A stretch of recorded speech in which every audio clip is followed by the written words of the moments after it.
नमस्कार, आप देख रहे हैं न्यूज़ 18 बिहार झारखंड का डिजिटल प्लेटफॉर्म और मैं हूं आपके साथ विभा उपाध्याय। कोरोना वायरस, जी हां, जिस वायरस ने लोगों को बेहद परेशान किया और जीवन शैली में स्वच्छता को लेकर लोगों को ज़्यादा सतर्क और सावधान रहने के लिए एक तरीके से कहीं ना कहीं प्रेरित भी किया। उस कोरोना वायरस के एक बार फिर से आने से लोगों के बीच ये सवाल एक बार फिर खड़ा हुआ है कि क्या एक बार फिर लोगों को उसी जीवन शैली को अपनाना होगा।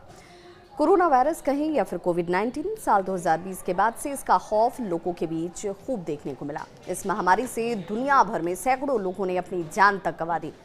अभी लोग ढंग से कोविड-19 की तरफ से मचाई गई तबाही को भूल भी नहीं पाए थे कि इस बीच एशिया के कुछ देशों में कोरोना के फिर से मामले सामने आने के बाद लोगों की चिंता बढ़ गई है। हांगकांग और सिंगापुर में कोविड के मामलों में लगातार वृद्धि की खबरें सामने आ रही हैं। मुंबई में भी कुछ कोविड पॉजिटिव मामले सामने आए और अब तक जो ताज़ा डिटेल जानकारी है, 2 मामले दिल्ली के से सटे गुरुग्राम में भी पाए गए हैं। यहाँ के साइबर सिटी में कोरोना की दस्तक देखी गई है और ये भी बताया जा रहा है कि दोनों ही जो लोगों में इसके लक्षण पाए गए हैं, फिलहाल आइसोलेशन में इन सभी को एहतियात के तौर पर रखा गया, जिनमें से एक मुंबई से ही वापस गुरुग्राम लौटी हैं। हालांकि कोरोना से लेकर सतर्कता जो है वो अपने आप में बहुत ज़रूरी हो जाती है। स्वास्थ्य विभाग से लेकर अपनी तैयारियों का दावा भी कर रहा है। गुरुग्राम के सीएमओ ने ये कहा कि माइल्ड सिस्टम से घबराने की ज़रूरत लोगों को बिल्कुल नहीं है।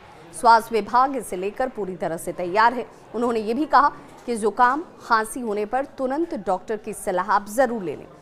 कुल मामलों की अगर संख्या की बात करें तो अब तक देश भर में कोरोना के कुल 257 केसेस सामने आ चुके हैं, जिसके बाद प्रशासन और स्वास्थ्य विभाग दोनों ही अलर्ट मोड पर हैं।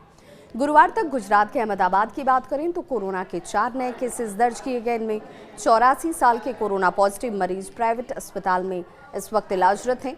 बाकी के सभी मरीज होम आइसोलेशन में ही रखे गए हैं। जबकि पूरे मई महीने की बात करें तो सिर्फ अहमदाबाद में 38 कोरोना पॉजिटिव मामले सामने आए। इनमें से 31 एक्टिव केसेस हैं।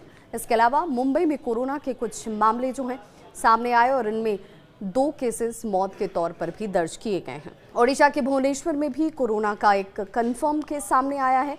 स्वास्थ्य विभाग के आयुक्त और सचिव अवस्थी एस ने कहा कि एक प्रेस वार्ता उनकी तरफ से जब की जा रही थी तो उन्होंने कहा कि जनता को, लोगों को ये आश्वस्त किया जाता है कि जो इस वक्त जो हालात हैं वो नियंत्रण में हैं।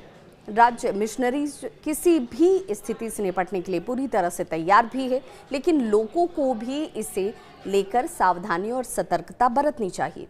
कोरोना के केस तेजी से बढ़ने की वजह से ओमिक्रॉन JN.1 वेरिएंट जो है उसकी चिंता लोगों को ज़्यादा सता रही है। अब सवाल ये कि JN.1 वेरिएंट है क्या? तो इसकी सबसे बड़ी चिंता की वजह ये हो जाती है कि बहुत तेज़ी से बढ़ता है, फैलता है और इसीलिए इसका संक्रमण जो है वो कुछ ही मिनटों में काफ़ी तेज़ दिखाई देता है। अब इसका असर दुनिया के कई हिस्सों में देखा जा रहा है। J1 कोरोना वायरस का एक नया रूप है जो ओमिक्रॉन से जुड़ा हुआ है। BA.2.86 नाम के पुराने वेरिएंट से ही ये निकला है, जिसे पिरोला भी कहा जाता है और इस वेरिएंट की पहचान सबसे पहले 2023 के आखिरी हफ्ते में की गई थी। इसके बाद ये अमेरिका, यूके, भारत, सिंगापुर और हांगकांग जैसे देशों में तेजी से फैलता गया। इस वेरिएंट में स्पाइक प्रोटीन यानी कि वायरस का वो हिस्सा जिससे वो शरीर के सेल्स को के बीच जाकर चिपक जाता है और एक ख़ास बदलाव जिसे म्यूटेशन कहा जाता है वो म्यूटेशन नज़र आता है। इस बदलाव की वजह से ये वायरस बेहद तेज़ी से फैल रहा है। ये शरीर की उस इम्यूनिटी को कमज़ोर कर देता है जिससे आप किसी भी संक्रमण से लड़ते हैं।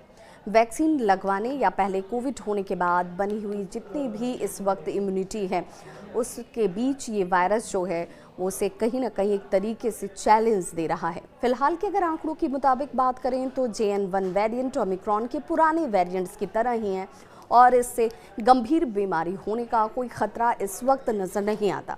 अधिकतर लोगों में इसके लक्षण जो हैं हल्के मध्यम लेवल के ही देखे हैं, जिसमें लक्षण को अगर पहचानना हो तो गले में खराश, बहती नाक, हल्का बुखार, थकान और खांसी जैसे लक्षण ही शामिल हैं।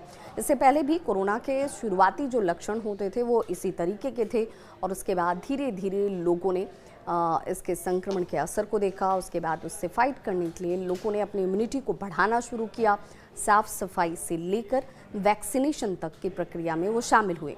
ये लक्षण पहले वाले ओमिक्रॉन वायरस से बहुत मिलते जुलते ही हैं। हालांकि JN.1 की सबसे बड़ी चिंता ये है कि ये बहुत तेज़ी से फैलने की क्षमता रखता है।